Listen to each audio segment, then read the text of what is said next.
Dr. Jiho Kim stood in front of the massive machine that would change everything. The wormhole generator hummed with power, filling the entire laboratory with blue light. He had spent 15 years of his life building this moment.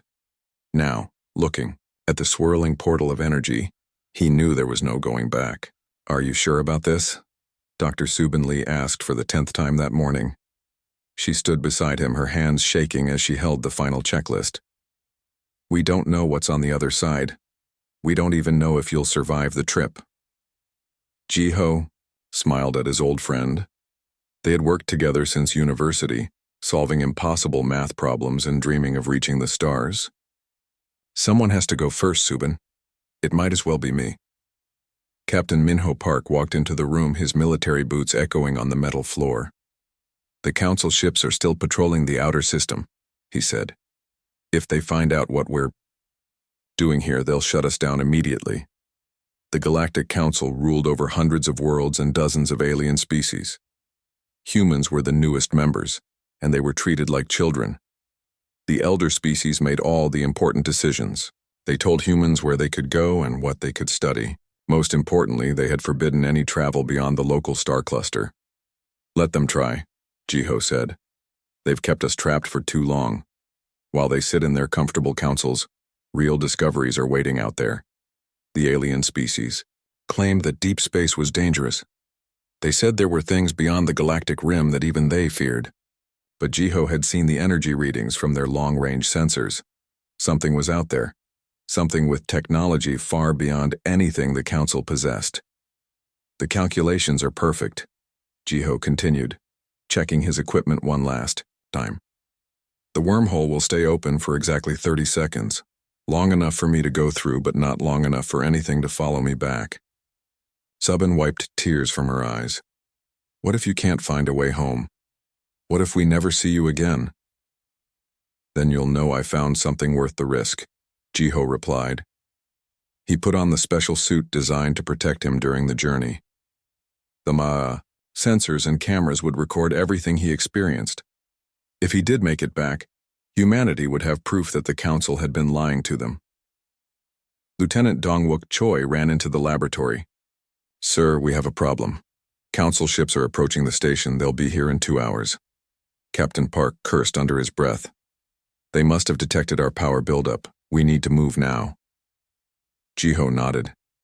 He had always known this moment would come.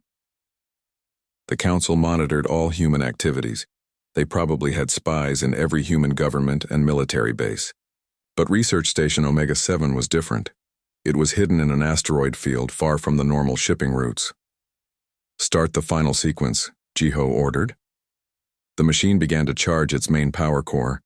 The blue light grew brighter and the air itself seemed to vibrate with energy. Subin grabbed his arm. "Promise me something. Promise me you'll try to come back." "I promise," Jiho said, though they both knew it might be impossible. The wormhole technology was still new. They had only tested it with small probes, never with a living person. The machine reached full power. In the center of the laboratory, space itself began to tear open. The wormhole formed slowly, like a flower blooming in reverse. It was beautiful and terrifying at the same time. "Energy levels are stable," Dongwook reported from the control panel. "The portal is ready." Jiho walked toward the swirling energy. Each step felt heavier than the last. He could feel the pull of the wormhole, like gravity but different. It was pulling at something deeper than his body. It was pulling at his very soul. "Jiho, wait," Captain Park called out. "What should we tell Earth Command? What should we tell your family?" Jiho stopped at the edge of the portal. The energy washed over him, making his skin tingle. "Tell them that humanity refuses to stay in its cage. Tell them that some doors must be opened, no matter the cost." The Council ships were getting closer. Their sensors would detect the wormhole soon. Once they did, they would send their fastest ships to stop the experiment. The elder species had weapons that could destroy entire planets. Research Station Omega-7 would not survive their anger. 30 seconds until the portal collapses," Subin announced. Her voice was steady, but Jiho could see the fear in her eyes. He turned back to look at his friends one last time. These people had risked everything to help him. They had stolen equipment, falsified reports, and broken dozens of council laws. If he failed, they would probably spend the rest of their lives in alien prisons. "Take care of each other," Jiho said, "and keep working on the project. If I don't come back, someone else will have to finish what we started." 20 seconds, Subin called out. Jiho stepped into the wormhole. The energy surrounded him like warm water. For a moment, he felt peaceful. Then the portal began to pull him forward, faster and faster. The laboratory disappeared behind him, and he was flying through a tunnel of pure light. The journey felt like it lasted forever and no time at all. He saw colors that had no names and heard sounds that came from inside his own mind. Reality twisted around him, showing him impossible shapes and patterns. His instruments recorded everything, but he knew no human would ever understand what they captured. 10 seconds. He heard Subin's voice, impossibly distant. The tunnel began to narrow. Ahead of him, Jiho could see another opening, leading to a place he had never imagined. The light there was different, older somehow. It felt like the light from the very beginning of the universe. 5 seconds. Subin's voice was almost gone now. Jiho burst through the far end of the wormhole and tumbled into empty space. But it was not the empty space he knew. This space was alive, filled with energy patterns that moved like living things. In the distance, he could see structures that might have been buildings or might have been creatures. They were too large and too strange to understand. Behind him, the wormhole collapsed with a flash of light. He was alone now, billions of light years from home, in a place where the laws of physics seemed to work differently. As his suit systems tried to make sense of his surroundings, Jiho smiled. Whatever happened next, he had proven that humanity could break free from the Council's restrictions. The universe was vast and full of wonders, and humans deserved to see them all. Something was approaching him through the living space. It was beautiful and alien, and Jiho knew his life was about to change forever. Jiho opened his eyes to find himself lying on something that felt like a bed but looked like living crystal. The walls around him pulsed with soft light, and the air seemed to sparkle with tiny particles that moved like they were alive. His internal chronometer told him he had been unconscious for 3 months, but he felt perfectly healthy. He sat up slowly, testing his limbs. Everything worked normally, but something felt different. His thoughts seemed clearer, and he could sense things that had no name. The room around him was responding to his emotions, the walls glowing brighter when he felt curious and dimming when he felt afraid. "You are awake," a voice said inside his mind. It was not heard through his ears but felt directly in his thoughts. "We have been waiting for you to adjust to the changes." Jiho looked around the room but saw no one. "Who are you? Where am I?" The air in front of him began to shimmer, and a shape formed slowly. It was tall and graceful, made of the same living, light as the walls. It had no solid form, but Jiho could sense intelligence and great age in its presence. "We are the architects," the being said. "We brought you here after your passage through the dimensional barrier. Your species calls us myth, but we have been watching your galaxy for longer than your sun has existed." "Watching us? Why?" Jiho stood up, surprised to find that his legs felt stronger than they had ever been. The architect's form shifted, showing images in the light. Jiho saw the Galactic Council, their grand ships and impressive cities, but he also saw something else. Fear. The elder species were afraid of something, and they were using their power to keep other races from discovering what it was. "Your council speaks of quarantine zones and forbidden space," the architect explained. "They tell younger species that these regions are dangerous. This is not entirely false, but it is not the truth either." "Then what is the truth?" More images formed in the light. Jiho saw vast regions of space filled with incredible civilizations, cities that existed in multiple dimensions at once, beings of pure energy who could reshape matter with their thoughts, technologies that made the Council's most advanced ships look like stone tools. "The truth is that your council fears evolution," the architect said. "They have reached the limits of their understanding and refuse to go further. So they keep all younger species trapped in the same small corner of the galaxy, preventing them from growing beyond those same limits. Jiho felt anger building inside him. The walls of the room glowed red in response. They've been lying to us. All this time they've been holding us back. Yes. But they also serve a purpose. Not all species are ready for what lies beyond. Some would use these powers to destroy rather than create. Others would lose themselves entirely in the transition. The architect moved closer and Jiho could feel its attention like warm sunlight on his skin. Your species is different. Humans adapt quickly and refuse to accept limitations. This is why we chose to save you when the dimensional passage began to change your cellular structure. Change me? What do you mean? The architect gestured and the walls became mirrors. Jiho looked at his reflection and gasped. His eyes now glowed with the same soft light as the room. His skin seemed to shimmer slightly, as if it was not entirely solid. When he concentrated, he could see through his own hand. The journey through your artificial wormhole exposed you to energies that exist between dimensions. The architect explained. Your human DNA is remarkably adaptable. Instead of being destroyed by these forces, your genetic code is rewriting itself to incorporate patterns of quantum consciousness. Jiho held up his hand and watched it flicker between solid matter and pure energy. Am I still human? You are, becoming something new, a bridge between what your species is and what it could become. But the process is not complete, and it cannot be stopped. What happens when it finishes? The architect's form dimmed slightly. We do not know. You are the first of your kind to survive this transformation. You may retain your human consciousness in a new form, or you may transcend individual identity entirely. The choice of what you become is yours to make. Jiho thought about his friends back on Research Station Omega-7. Subin would be worried sick about him. Captain Park would be trying to hide the project from the council investigators. They needed to know what he had discovered. I want to go back, he said. My people need to know the truth about the council and what lies beyond their borders. We thought you might say that, the architect replied. But you should understand the cost. Each day that passes, you become less like your original self. If you return now, you may still be recognizable as human. If you wait much longer, that may no longer be possible. And if I stay here? We can preserve your human consciousness within our collective memory. You would retain who you are, but gain access to our understanding of reality's deeper patterns.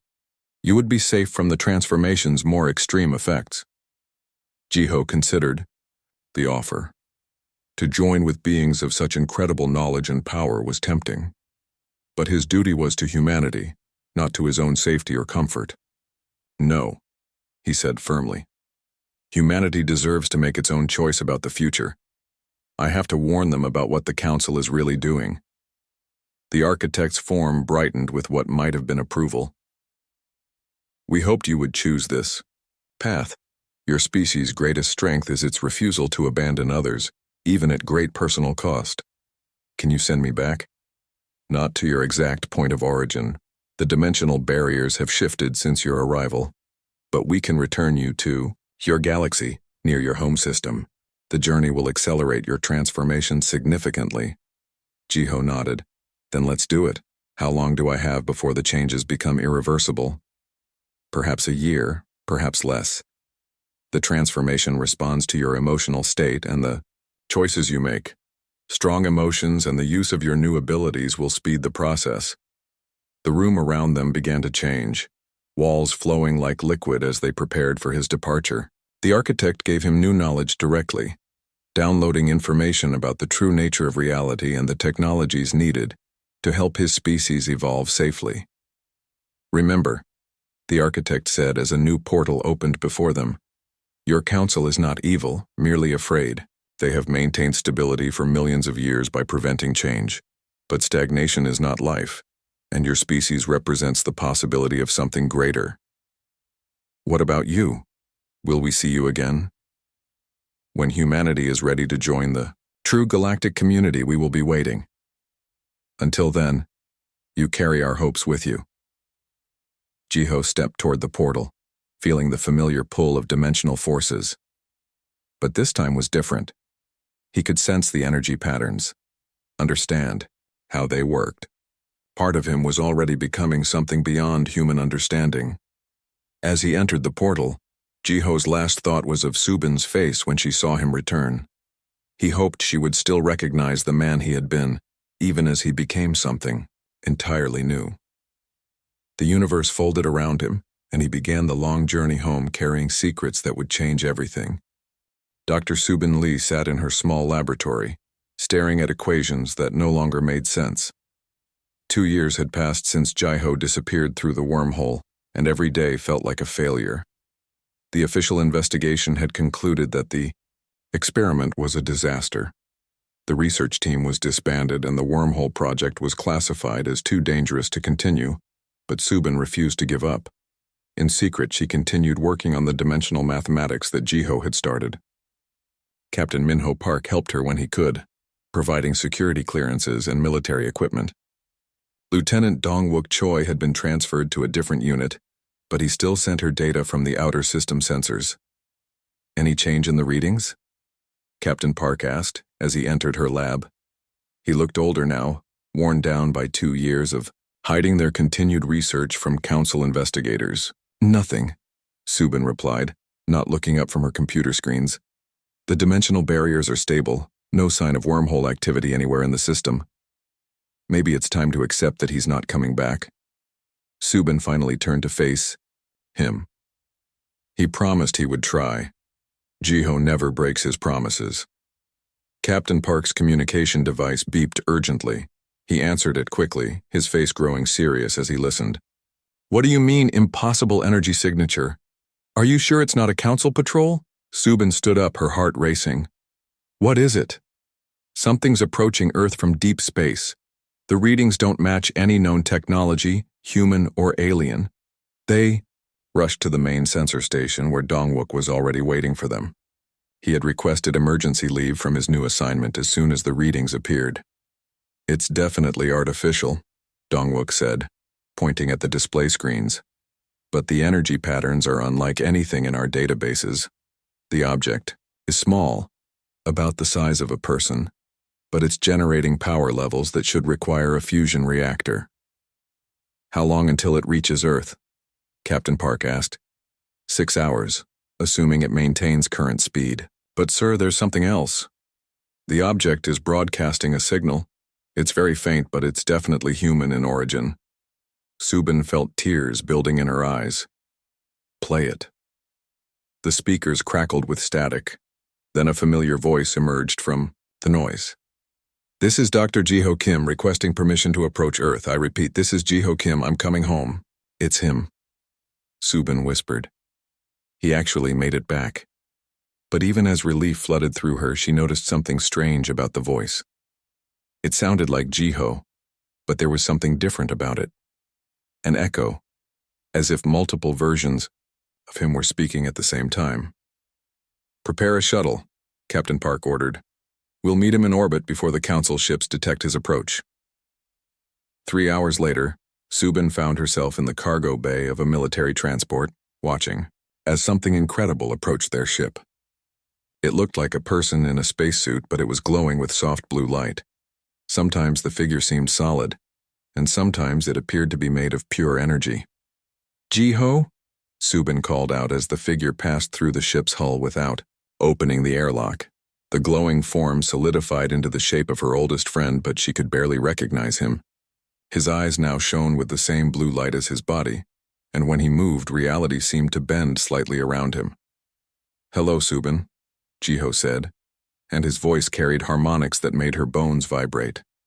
I told you I would try to come back. What happened to you? What did you find out there? Jiho's form flickered, becoming more human-looking as he concentrated. I found the truth about the Galactic Council. Everything they've told us about the quarantine zones is a lie. There's an entire civilization out there, far more advanced than anything the Council possesses. Captain Park and Dongwook entered the cargo bay, their weapons ready but not aimed. They had seen too many impossible things to be truly surprised by anything anymore. Are you still human? Captain Park asked directly. Jiho smiled, and for a moment he looked exactly like his old self. I'm still me, just more than I used to be. The journey changed my cellular structure. I can perceive dimensions that normal matter can't access, manipulate energy at the quantum level. And the council? Subin asked.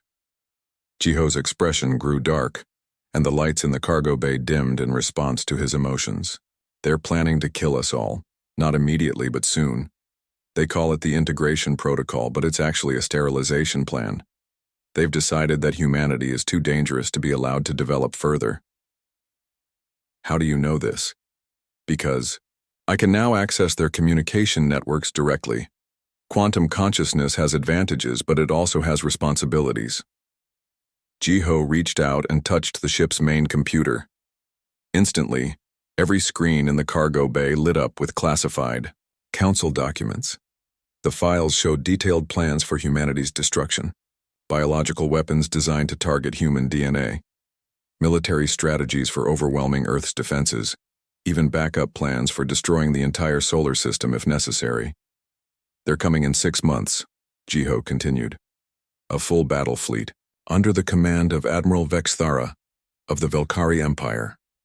They plan to arrive during our harvest season, when our defenses are focused on protecting agricultural worlds. Sobin felt sick as she read through the documents. How can we stop them? Their technology is centuries ahead of ours. With this, Jiho said, and suddenly the air around them filled with complex mathematical formulas. The architects taught me how consciousness can be elevated to quantum states. It's dangerous.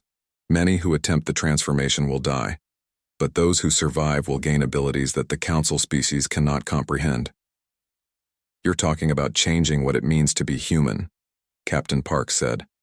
I'm talking about saving humanity by helping it evolve beyond the council's ability to destroy us. Jiho's form became more solid as he focused on making them understand. The choice has to be voluntary, and people need to know the risks. But if enough humans complete the transformation, we can defend ourselves against anything the council can send. Dongwook was studying the equations floating in the air. How does it work? Consciousness exists at multiple levels of reality, Jiho explained. Most beings only access the simplest level, which limits them to manipulating matter through technology. But consciousness itself is a fundamental force like gravity or electromagnetism. When properly trained, it can directly affect quantum states. Show us, Subin said. Jiho nodded and held out his hand. A small piece of metal from the ship's hull flowed through the air to his palm, where it began reshaping itself into a perfect crystal structure. Then the crystal became light, then energy, then nothing at all. Matter is just organized energy, Jiho said. Energy is organized consciousness. When you understand the true relationships between these forces, you can convince reality to work differently. And you can teach others to do this? I can teach the theory, but each person has to make the quantum leap themselves. It requires facing the possibility of losing your individual identity entirely. Not everyone will have the mental strength to maintain their sense of self during the transformation. Captain Park was quiet for a long moment, then nodded slowly. How long do we have to prepare? 6 months to train as many people as possible, but we also need to be careful. If the council discovers what we're doing, they'll accelerate their timeline. Subin looked at her oldest friend, this being who was still Jiho but also something entirely new. Are you sure this is the only way? The council has made their choice, Jiho replied. Now humanity has to make ours. We can accept extinction, or we can become something they never expected to face. The ship's alarms began to sound as council patrol vessels approached their position. Jiho's form became energy again, and he merged briefly with the ship's systems, making them invisible to alien sensors. The war has already begun, he said as the enemy ships passed by without detecting them. The only question is whether we'll be ready to fight it. The council fleet arrived at Earth exactly when Jiho had predicted. 200 massive warships dropped out of hyperspace and took positions around the solar system. Their hulls gleamed with the dark metal that made them nearly indestructible, and their weapons could turn planets to dust. Admiral Vexthara of the Velkari Empire commanded the fleet from her flagship. She had destroyed 17 civilizations during her long career, and she expected humans to surrender quickly once they saw the overwhelming force arrayed against them. Open communication channels to all human settlements, she ordered her crew. It is time to begin the integration protocol. On Earth, billions of people watched as alien faces appeared on every screen and communication device. Admiral Vexthara's reptilian features were designed to inspire fear, and her voice carried the authority of someone who had never been disobeyed. "People of Earth," she began, "the Galactic Council has determined that your species requires immediate integration into our civilized society. For your own protection, all humans will be relocated to designated worlds where you can be properly supervised." But before she could continue her prepared speech, every communication channel in the solar system was suddenly hijacked. Jiho's face appeared alongside the alien admiral's, and when he spoke, his words reached every human on Earth and throughout the colonies. "Citizens of humanity," Jiho said, his voice calm but filled with determination. "What you just heard is a lie. The Council is not here to protect us. They are here to destroy us because they fear what we might become." Admiral Vexithara's eyes widened in shock. Her communication systems were completely secure, protected by encryption that had never been broken. Yet this human was somehow overriding all her technology. "This is Dr. Jiho Kim," he continued. "2 years ago, I traveled beyond the galactic rim and discovered the truth. The Council has been keeping all younger species trapped in a small corner of the galaxy, preventing them from evolving beyond primitive limitations. On screens across the Earth, images appeared showing the vast civilizations that existed beyond, the quarantine zones, cities of living light, beings who could manipulate matter with pure thought, technologies that made the Council's weapons look like toys. "The choice is now yours," Jiho said. "You can accept destruction, or you can join me in becoming something new. The transformation is dangerous and not everyone will survive, but those who do will gain the power to protect humanity from any threat." Admiral Vexithara cut off her communication channels and turned to her weapons officer. "Begin planetary bombardment. Kill them all before this infection spreads." But as the Council ships powered up their weapons, something impossible happened. Thousands of humans on Earth began to glow with the same blue light that surrounded Jiho. These were the volunteers who had spent the last 6 months learning the transformation techniques he had taught them. Dr. Subin Lee stood in her laboratory, her consciousness expanding beyond the boundaries of her physical body. The change was terrifying and wonderful at the same time. She could feel the thoughts of every other transformed human, connected by quantum threads that spanned the entire solar system. "I can see everything," she whispered to herself. And indeed she could. Her awareness extended through multiple dimensions, showing her the Council ships from the inside. She could perceive the fear in Admiral Vexithara's mind, the confusion of the alien crews as their instruments failed to explain what was happening. Captain Minho Park had also completed the transformation, along with nearly 40% of Earth's military forces. Lieutenant Dongwook Choi stood beside him in the Orbital Defense Center, his form flickering between matter and energy as he learned to control his new abilities. "Admiral," Dongwook said, his voice carrying harmonics that made the air shimmer. "Council ships are firing on the planet." "I can see them," Captain Park replied. But instead of looking at screens, he was perceiving the enemy vessels directly through quantum consciousness. "All transformed units, prepare for engagement." What happened next would be remembered as the day warfare changed forever. Instead of launching missiles or firing energy weapons, the transformed humans simply convinced reality to work differently around the Council ships. The first alien vessel found its hull phasing into a different dimension, becoming temporarily non-existent while its crew remained trapped in normal space. The second ship discovered that the matter comprising its weapons had forgotten how to function as metal, becoming harmless gas instead. Admiral Vexithara watched in horror as her mighty fleet was neutralized without a single shot being fired in return. Her ships weren't being destroyed. They were being convinced to stop existing in ways that made sense. "What kind of weapons are they using?" she demanded. "No weapons detected," her sensor officer replied, confusion evident in his voice. "They're Energy readings are consistent with biological life forms, but the power levels are impossible. Jiho appeared in the center of Admiral Vexithera's command bridge, his form shifting between solid matter and pure consciousness. The Admiral's personal guards fired their weapons at him, but the energy beams passed through him harmlessly. "You cannot fight consciousness itself," Jiho said, his voice filled with sadness rather than anger. "Your species chose to limit themselves to manipulating matter through technology. We have learned to manipulate matter through will." "Impossible," Admiral Vexthara hissed. "No species can develop such abilities so quickly." "Humans are different," Jiho replied. "We refuse to accept that any limitation is permanent. You tried to keep us caged, but we have broken free of cages before." Around Earth, the transformed humans continued their impossible defense. Ships that had terrorized entire star systems found themselves unable to harm a single human city. Weapons that could crack planets became as harmless as children's toys. But the most remarkable thing was that the humans showed mercy. Instead of destroying the Council fleet, they simply prevented it from causing harm. Alien crews were kept safe even as their ships were rendered helpless.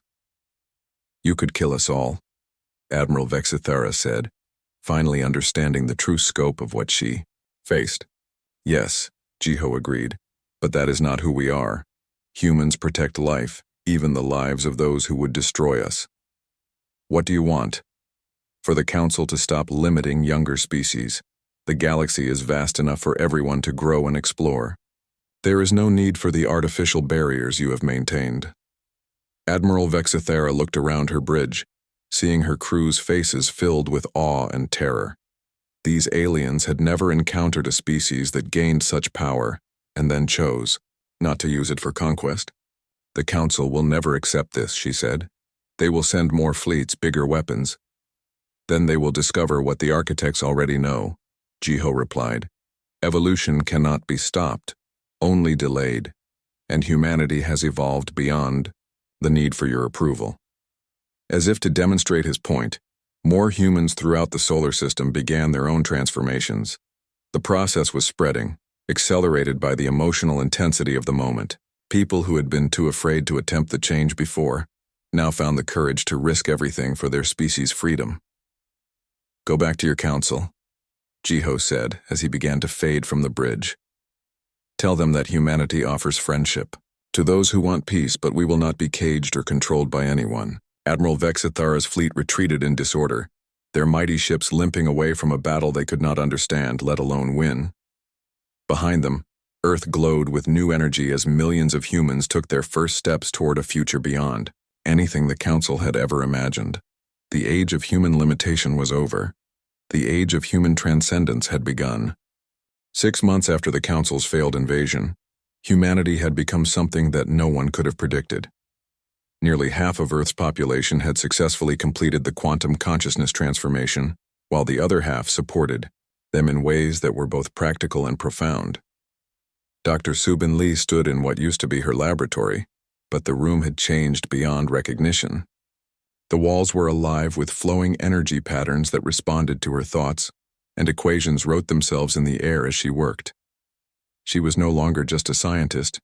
She had become a bridge between human understanding and cosmic truth.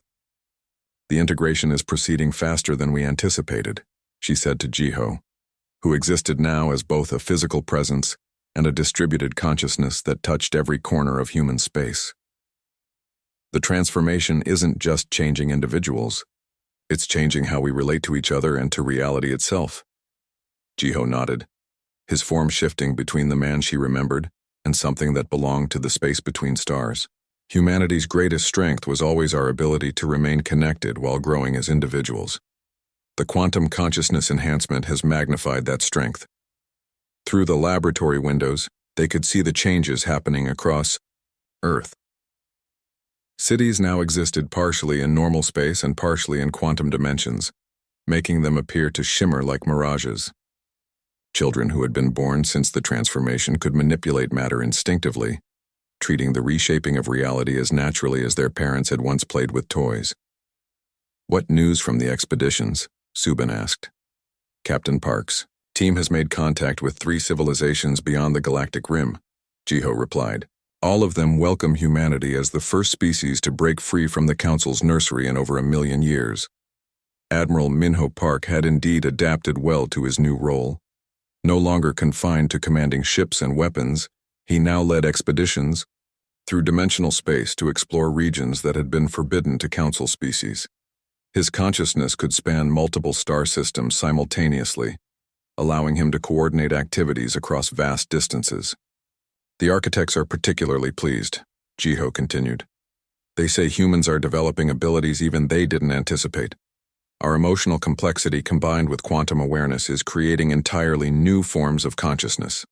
Lieutenant Dongwook Choi materialized in the laboratory, his form stabilizing from pure energy into something resembling his original human appearance.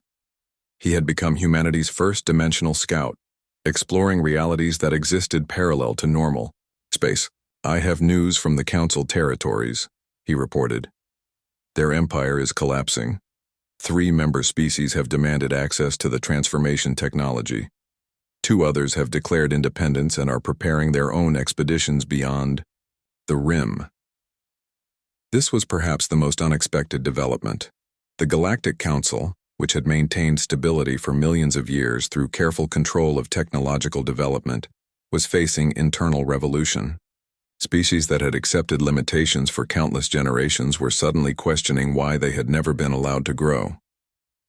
What about Admiral Vexithera? Subin asked. Dongwook's expression grew thoughtful. She's been stripped of command, for losing to a primitive species. But more importantly, she's been asking questions about the transformation process. Her reports describe humans as having achieved something the Velkari Empire considers mythological. Are any of them ready for the change? Jiho asked. Some individuals, perhaps. But most Council species have spent so long accepting limitations that they've forgotten how to imagine alternatives. The transformation requires a willingness to risk everything, and they've been taught that safety is more important than growth. Through quantum consciousness, Jiho could perceive events happening throughout the galaxy. On the Council's capital, World Emergency Sessions debated whether to launch another attack on humanity or to request access to their transformation techniques. Ancient species that had ruled star systems for millions of years were discovering that there were forms of existence they had never imagined. The Velkari have sent a diplomatic mission, Jiho announced. They want to negotiate. What kind of negotiations? Subin asked. They're offering to share their historical archives and star charts in exchange for sending a small number of volunteers to study our transformation process. It was a remarkable change. The same species that had tried to destroy humanity 6 months ago was now asking to learn from them. But Jiho knew the process would be difficult for Council species. They had spent so long believing in the impossibility of transcendence that accepting its reality would require a complete restructuring of their worldview. There's something else, Dongwook said. The deep space monitoring stations have detected massive energy signatures from the galactic core. Something is awakening there. Something that has been dormant for millions of years. Jiho's consciousness expanded, reaching across dimensions to sense what Dongwook had discovered. Deep in the galaxy's heart, where ancient black holes danced around each other in complex orbits, something vast and intelligent was stirring. It had been watching the events around Earth, and humanity's transformation had apparently triggered some kind of response. The firstborn, Jiho whispered, recognizing the energy patterns from knowledge the architects had shared with him. The original intelligence that created the galaxy's basic structure. It's been sleeping since the first stars formed, but our breakthrough has caught its attention. Is that good or bad? Subin asked. Unknown. The firstborn existed before concepts. Like good and evil had meaning. It operates on scales of time and space that are difficult to comprehend. But if it's awakening now, it suggests that humanity's transformation represents something significant in the galaxy's long history. In the weeks that followed, more changes rippled across human space. Children born since the transformation began, displaying abilities that surpassed even their transformed parents. They could perceive and manipulate reality in ways that suggested humanity was still evolving, still becoming something greater. Cities began to exist in multiple dimensions simultaneously, their buildings flowing between states of matter and energy as needed. Agriculture transformed as farmers learned to convince plants to grow faster and stronger through quantum persuasion rather than chemical fertilizers. "We're not just changing as individuals," Subin observed during one of their regular discussions. "We're changing as a species, and that's changing how we interact with the universe itself." Jiho nodded. He could feel the truth of her words through the quantum connections that now linked all transformed humans. They remained individuals, but they were also becoming something collective, a group consciousness that maintained diversity while sharing fundamental understanding. "The Council was right to fear us," he said. "Not because we're destructive, but because we represent change itself. We're proof that limitations are temporary, that any species can transcend its current form if it's willing to risk everything for growth." As the sun set over Earth's transformed landscape, Jiho stood at the edge of reality itself, looking into dimensions where consciousness and matter danced together in patterns of incredible beauty. Behind him, humanity prepared for whatever came next, no longer bound by the fears or limitations that had once defined them. The galaxy was vast and full of wonders, and humans were finally free to explore them all. Whatever they became in the centuries ahead, they would face the future as a species that had refused to accept any cage, no matter how gilded or well-intentioned. The transformation was complete, but the journey had only just begun, and in the galactic core, something ancient and vast continued to watch, perhaps preparing to welcome humanity to a conversation that had been waiting millions of years to begin.